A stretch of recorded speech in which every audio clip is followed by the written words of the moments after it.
Welcome back to Crash Test Hockey, where I talk all things NHL. Let's discuss the Toronto-Seattle trade. Now, the Leafs, the Maple Brothers, they get defenseman Mark Giordano and forward Colin Blackwell, both whom are UFAs at the end of this season. Seattle retains 50% of Giordano's salary. In exchange, the Kraken get 2 second-rounders and a third-round pick.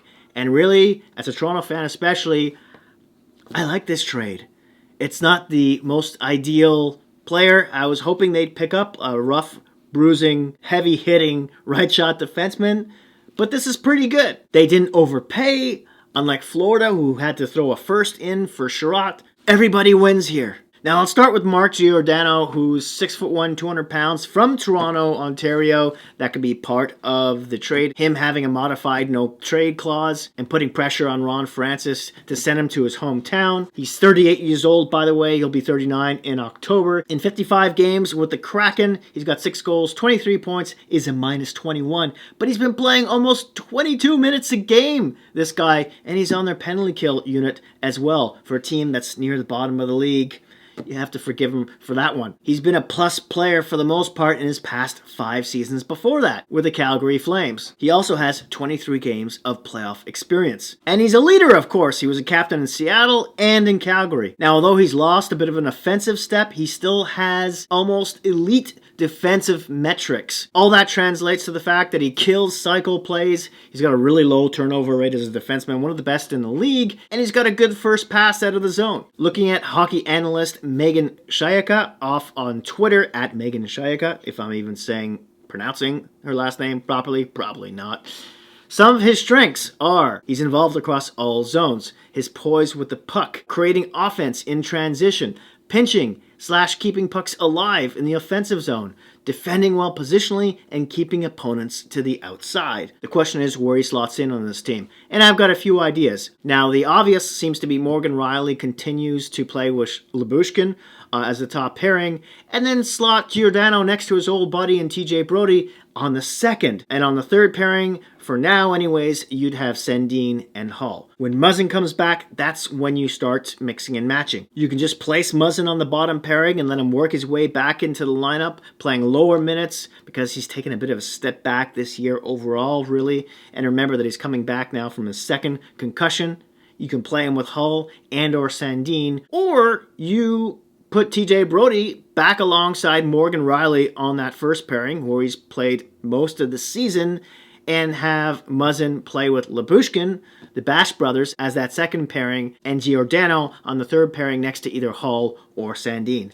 I'd prefer Sandin, even though he's a left shot playing the right side in that circumstance. Let's move on. Let's talk about Colin Blackwell, who I think is a nice Swiss Army knife kind of a player. Probably a bit of a mix between, I'd say, Alexander Kerfoot and Michael Bunting. Like Kerfoot, he's defensively responsible. He plays on the PK. He can play center and the wing. Like Bunting, he has high energy. He goes into the corners, goes to the front of the net, and has a decent shot as well. Let's quickly go to his cap-friendly page. Now, he's not the biggest bruiser out there, but he does hit, and he does get involved under players' skin to a certain extent, like Bunting. He's 5'9", 190 pounds, from Massachusetts. He's 28 years old. He'll have a birthday, though, in about a week or so. It says he's a center and right wing, but he's been playing left wing a lot with Seattle next to Yanni Gourde on that third line. In 39 games this season, he's got 8 goals, 17 points, and is a +1. He also plays on the first penalty kill unit with the Kraken. Last year, he was with the Rangers and played up and down the lineup, including where he spent some time playing next to Panarin. He spent the first couple of seasons with Nashville and was originally drafted by the San Jose Sharks way back in 2011. Now, where does this guy slot into the lineup?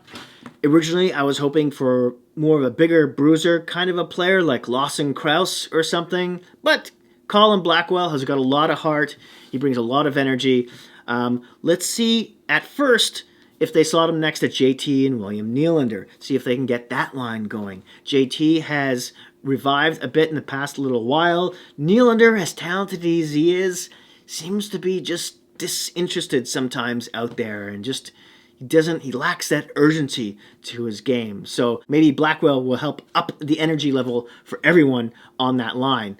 Or you could flip-flop him with Mikheyev. Have Mikheyev play with Tavares and Nylander. Blackwell back to the third line as a shutdown player. I don't mind that either. Mikheyev has got some really good wheels, has been putting in the puck a lot lately. Maybe he can help JT and Nylander, and Blackwell should just fit in really nicely with Kampf and Engvall. Another scenario is putting him on the fourth line, perhaps as a wing on the left side with Kerfoot in the middle, Spezza on the right, or flip Blackwell to the middle, Kerfoot on the left, Spezza on the right.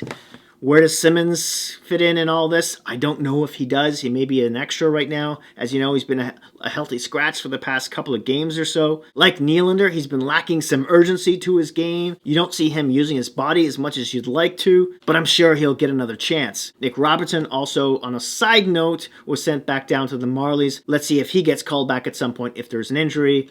Not to mention, Kase was just recently pulled from a game because he had yet another concussion. I'm getting really worried about this guy. You'd think they would at least keep him out until playoff time. And at that point, will he even be able to work himself back into the lineup? I'm sure there'll be injuries in the playoffs, and at some point he will. Let me know what you think of this trade and where you think these two players will slot into the lineup down in the comment section below. That's it. That's all. Thank you so much for joining me today. If you want to support me and the channel, you can do that through Buy Me a Coffee, my crowdfunding site. You'll find a link in the description down below. Please don't forget to hit like, subscribe, and that notification bell, which will alert you when my next video comes out. And hey, in this crazy world we're living in right now, please remember to be kind to each other, and I'll see you soon.